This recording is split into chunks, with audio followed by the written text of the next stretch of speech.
What filtration do I need? And this is a common question we get asked by customers at the spray nozzle people when considering an upgrade or a change to a different type of tank cleaning head. So I'll endeavour to answer that question as best I can here in this short video. The answer depends very much on the tank cleaning head being used. Now obviously the first question to answer is, why would you need filtration at all? Aren't we using clean filtered water for cleaning tanks? And in the final rinse, yes, obviously that's true. You're hopefully not going to need an awful lot of filtration on your final rinse stage of the clean. But for most of the other stages of the tank clean, we'll be using recirculated water to save on water. And in those situations, it's often the case that the particulates from the previous tank clean, pips and stalks and whatever it else is in that tank may find its way into the wash system. So we need to make sure it's filtered before it gets to the tank cleaning head, otherwise clogging and problems can occur. So what level do we need? Or to put it another way, what kind of particulate content can the different types of tank cleaners actually handle and pass through them? So when looking at spray balls, standard spherical spray balls, these typically will have holes in them between about 1 and 2.5 millimeters in diameter. So obviously any particulate entering the system that's bigger than 1 millimeter is going to get trapped within these spray balls and build up over time and cause clogging.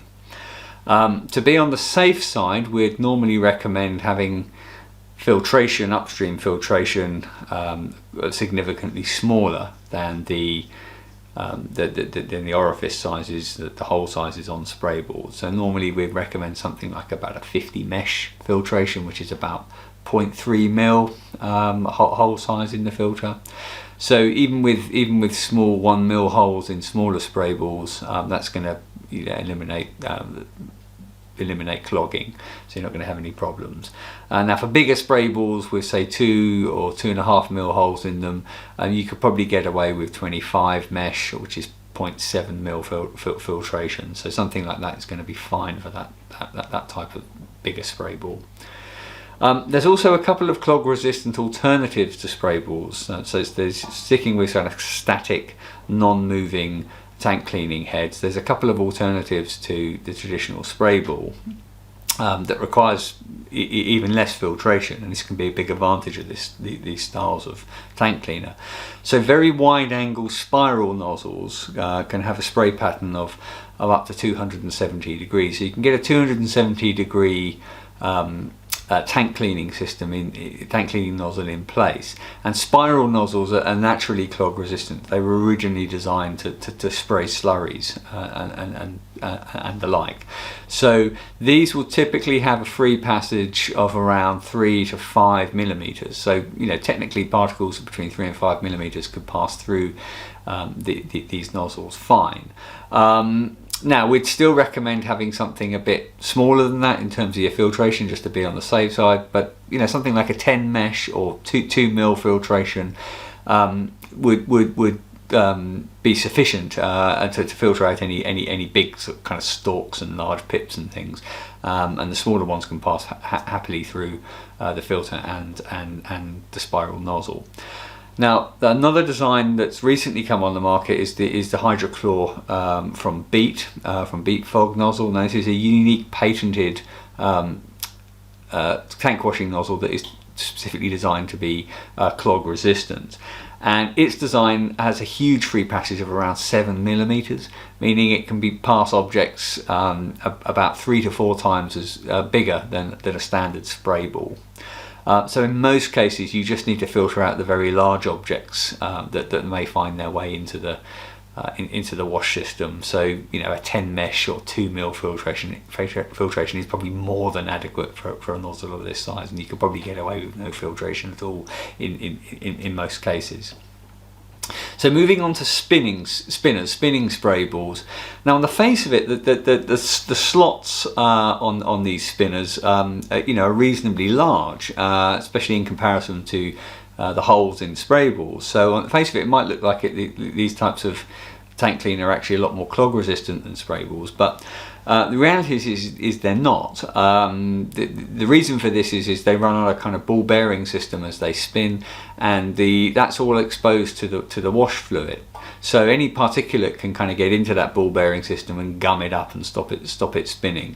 So we'd recommend that kind of 50 mesh filtration or better for these spinners, just to be on the safe side, because they can gum up quite easily. So you really want pretty good filtration on these. Small bits of grit can build up in the workings and stop them from spinning over time. So we'd recommend something like 50 mesh filtration for these, so 0.3 mil, any objects above 0.3 mil being kind of filtered out. Now for rotary jet cleaners, it's a similar story actually. Whilst the jet orifices themselves are actually quite big, they range between sort of 3 mil and anything up to 12 or 14 mil for the really big ones in diameter. So on the face of it, again, it looks like that's quite a big opening. It should be able to pass through bits of grit and sand quite easily. But again, in reality, the wash fluid itself comes into contact with the internal gears within these tank cleaners, and it's necessary to clean the gears and keep the tank cleaning, the internals of the tank cleaner self-lubricating and self-cleaning. So again, we need to be quite careful with filtration on these systems, despite the large nozzle size. So again, we'd probably recommend something like 50 mesh filtration or better. So again, removing particles much above the 0.3 millimeter size.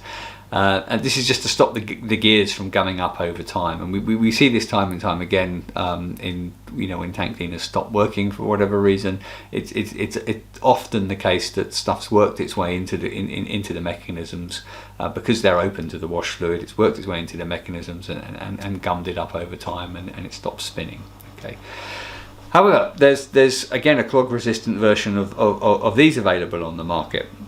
A clog resistant rotary jet cleaner. Now these style of jet cleaners have greased internal gearboxes which are not exposed to the wash fluid. Now this means they can't be a truly hygienic tank cleaning system, so you wouldn't necessarily use them in food processing or applications like that. But for industrial non-hygienic tank cleaning processes, they're absolutely fine. We sell an awful lot of them into the storm tank cleaning market, for example. And because now the gears, the internals, aren't coming into direct contact with the wash fluid, grit and sand and even small little bits of rock or whatever, the really hard stuff that can get in there, can actually pass through the internals of the nozzle quite easily. So again, we want to filter out the really big stuff. We don't want sticks and gobs of algae and really large stuff getting in there, because that'll mess it up over time. But 10 mesh 2 millimeter filtration is more than adequate for most of these styles of tank cleaners. You don't really need to worry about filtration too much, as long as you're getting the really big stuff out. So I hope that was useful to anyone who's looking to upgrade their tank cleaning system and considering what filtration they need. If you've got any more questions, please get in contact with us. We deal with all types of tank cleaning situation, all types of upgrade, and can advise accordingly.